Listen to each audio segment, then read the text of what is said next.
పార్టీలో నేను చాలాసార్లు కూడా చెప్పాను, మీరందరూ కూడా చూసింటారు. ఒక్కసారి కాదు, కొన్ని వందల సార్లు చెప్పి ఉంటాను. ఇవాళ కేసీఆర్ గారు మా పార్టీ అధ్యక్షుడు. ఆయన యొక్క ఆదేశాలను తూచా తప్పకుండా పాటించే ఒక క్రమశిక్షణ కలిగిన కార్యకర్త హరీష్ రావు అని చెప్పిన. ఇది బహుశా వందల సభల్లో చెప్పిన, టీవీ డిస్కషన్స్లో చెప్పిన, ప్రెస్ మీట్లలో చెప్పిన, చిట్చాట్లో చెప్పిన, అనేక సందర్భాల్లో కూడా చెప్పిన. సో మీరు అన్నట్టు కేటీఆర్ గారికి నాయకత్వం అప్పచెప్తే స్వాగతిస్తాను. డెఫినెట్గా ఐ కోఆపరేట్. ఒక కార్యకర్తగా హరీష్ రావు పార్టీ నిర్ణయాన్ని, కేసీఆర్ నిర్ణయాన్ని ఎప్పుడైనా శిరసా వహిస్తాడు తప్ప గీత దాటే వ్యక్తి కాదు. ఇది నా 25 ఏళ్ల రాజకీయ ప్రస్థానం చూపిస్తుంది. 25 ఏళ్ళ నుంచి నేను బీఆర్ఎస్ పార్టీలో ఉన్నాను. పార్టీ జెండా పుట్టుక నుంచి ఈ రోజు వరకు కేసీఆర్ గారి అడుగుజాడల్లో వారి సూచనలకు అనుగుణంగా పనిచేసేటువంటి ఒక కార్యకర్తగా హరీష్ రావు పనిచేసిండు, రేపు కూడా చేస్తాడు. Thank you.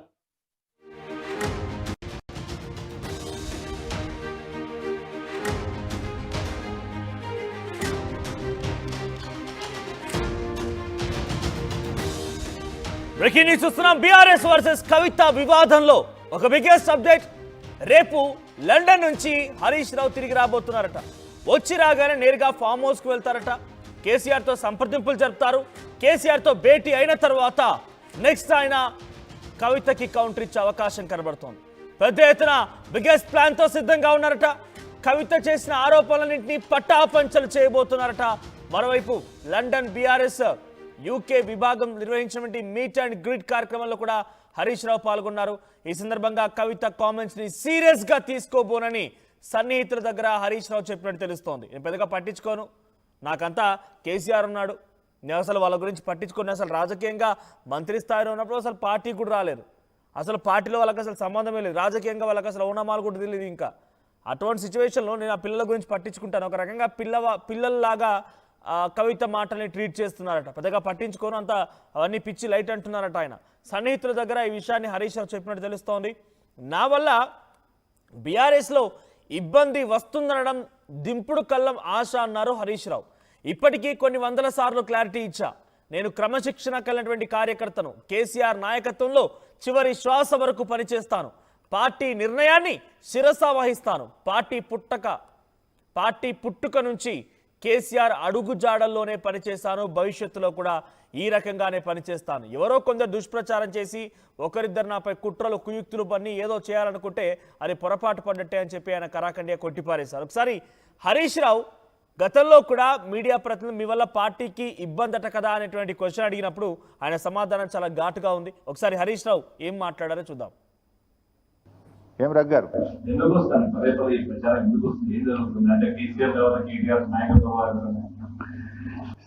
ఆ పంచాయతీ లేదు మా పార్టీలో.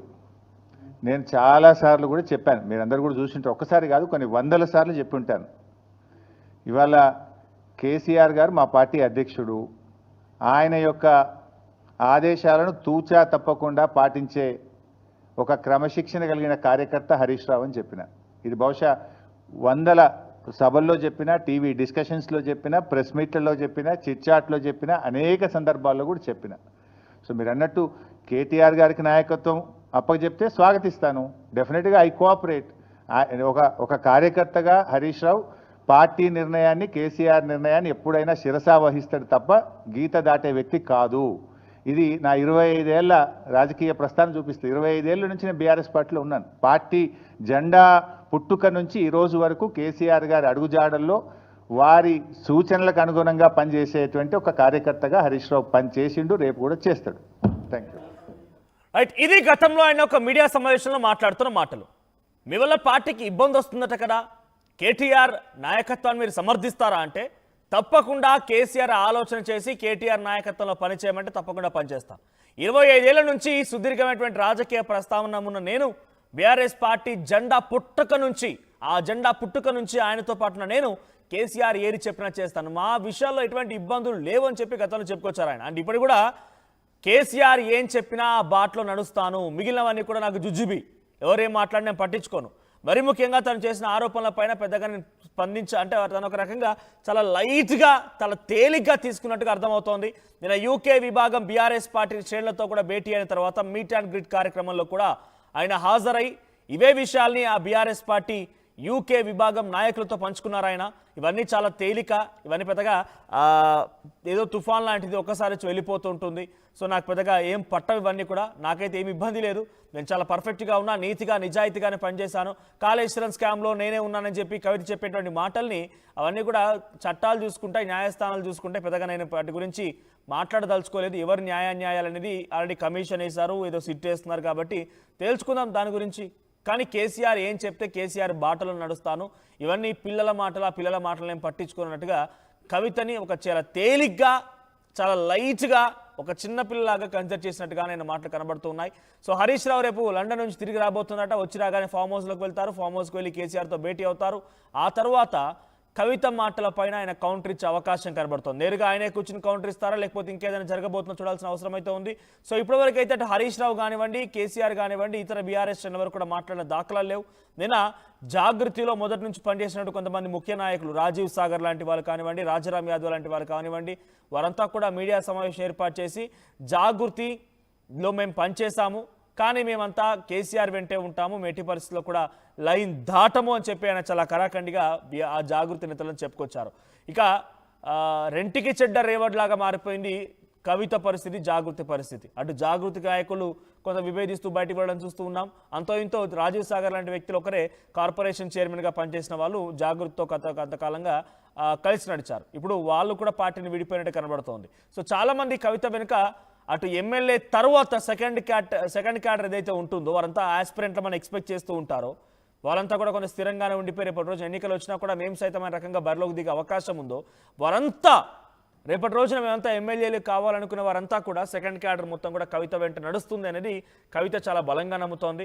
సో డైరెక్ట్గా ఎమ్మెల్యేలు ఎంపీలు రాకపోయినా కూడా వాళ్ళని తలదన్నేటువంటి నేతలు ఎవరైతే రెండవ కేటగిరీలో టికెట్ ఆశిస్తూ భంగపడిన వారో, తెలంగాణ ఉద్యమకారులు, బీసీ సంఘాల పేరిట ముందుకు నడిచిన వాళ్ళు, వీళ్ళంతా జాగృతితోనే ఉన్నారని చెప్పి కవిత భావిస్తోంది. సో ఇప్పటికే రాజకీయ కథాచిత్రాన్ని బయట పెట్టాను, కుటుంబ కథాచిత్రాన్ని బయట పెడతానని చెప్పి ఒక వార్నింగ్ కూడా ఇచ్చింది. ఇలా వార్నింగ్లు ఇస్తున్నా బీఆర్ఎస్ పార్టీ నుంచి కానివ్వండి, అటు ఆ కుటుంబం నుంచి కానివ్వండి, కేసీఆర్, హరీష్ రావు, లేకుంటే కేటీఆర్, పోనీ సంతోష్ రావు, ఇంకెవరైనా బయటకు వచ్చి మాట్లాడతారేమో అని చెప్పి చాలా ఉత్కంఠగా ఎదురు చూసాం. కానీ ఎవరు కూడా స్పందించలేదు. మరి కవిత మాట్లాడిన మాటలకి డైరెక్ట్ అటాక్ హరీష్ రావు పైన ఉంది కాబట్టి హరీష్ రావు వచ్చిన తర్వాత మీరు మాట్లాడతారా, హరీష్ రావు సమాధానం ఏముంటుందో చూడాల్సిన అవసరం అయితే ఉంది. యాజ్ ఆఫ్ నో ఇప్పటివరకు అయితే ఆయన అదంతా చాలా తేలికపాటి అంశం, చిన్న పిల్లల్లా మాట్లాడుతున్నారు, ఇవన్నీ పట్టించుకోనని చెప్పి చాలా చిన్నగా తేలిగ్గా కవిత మాటల్ని కొట్టిపారేశారు, కవితని కొట్టిపారేశారు. మరి వచ్చిన తర్వాత ఎటువంటి రెస్పాన్స్ ఉంటుందో చూడాలి. ఒకసారి హరీష్ రావు పైన కవిత ఏ రకంగా మాట్లాడుకొచ్చారు, హరీష్ రావు ఎటువంటి అవినీతికి పాల్పడ్డారని చెప్పుకొచ్చారు, హరీష్ రావు గుంటనక్క మేకవన్న పులి అని కూడా కవిత మాట్లాడుకొచ్చారు. ఒకసారి మాట్లాడింటో చూద్దాం. సో మీ అభిప్రాయం ఏంటి? మీరు ఎవరి వైపు నిలబడతారు? మీరు జాగృతి కవిత వైపు ఉంటారా, లేకుంటే బీఆర్ఎస్ పార్టీ హరీష్ రావు వైపు ఉంటారా? మీ అభిప్రాయాన్ని కామెంట్ చేయండి. నిర్ణయాలు తీసుకునే కాంగ్రెస్ పార్టీతో రేవంత్ రెడ్డి కొట్లాడుతున్నాం కాబట్టి మా మీదనేమో కుట్రలు జరుగుతాయి, మా మీదనేమో కేసులు పెడతారు. మీ మాత్రం 1 or 2 days హెడ్లైన్స్ వస్తే తర్వాత న్యూస్ గాయబవుతుంది. ఎన్ని జరగలే చెప్పండి హరీష్ రావు గారి విషయంలో. ఫస్ట్ పాల వ్యాపారం మీద ఏమొచ్చినాయి ఆరోపణలు. ఆనాడు బీఆర్ఎస్ పార్టీ గవర్నమెంట్లో SC ST BC హాస్టళ్లకు Harish Rao గారి పాల వ్యాపారం నుంచి పాలు సప్లై చేసిరనే ఆరోపణలు అయోధ్య రెడ్డి గారు ట్వీట్ చేసిరు. గతం 2 రోజులు పోయింది ఆరోపణ. ఎందుకు? సరెండర్. నెక్స్ట్ ఒక అభియోగం చేసిరు ముఖ్యమంత్రి గారు రంగనాయక్ సాగర్ దగ్గర ఈయన ఫామ్ హౌస్ ఉంది, అది ప్రభుత్వ భూమి కబ్జా చేసిండని. 1 day headline, 3rd day news గాయబ్. No case, nothing. కేటీఆర్ పరిస్థితి ఏంటి? ఎన్ని కేసులు పెట్టిరు కేటీఆర్ అన్న మీద? ఎన్నిసార్లు పిలిచిండు విచారణకు? ఇవన్నీ పక్కన పెడదాం. నిన్నటి లేటెస్ట్ ఇష్యూ మాట్లాడదాం. కాళేశ్వరం కానీ ఇంకోటి కానీ ఏ ప్రభుత్వంలో అయినా పొలిటికల్ పాలసీ చేసేవాళ్ళు, విధానపరమైన నిర్ణయాలు తీసుకునే వాళ్ళు ముఖ్యమంత్రులు ఉంటారు. కింద ఉన్నటువంటి మంత్రులు దాన్ని ఎగ్జిక్యూట్ చేయాలి. కేసీఆర్ గారు ఒక పాలసీ డెసిషన్ తీసుకున్నారు, నేను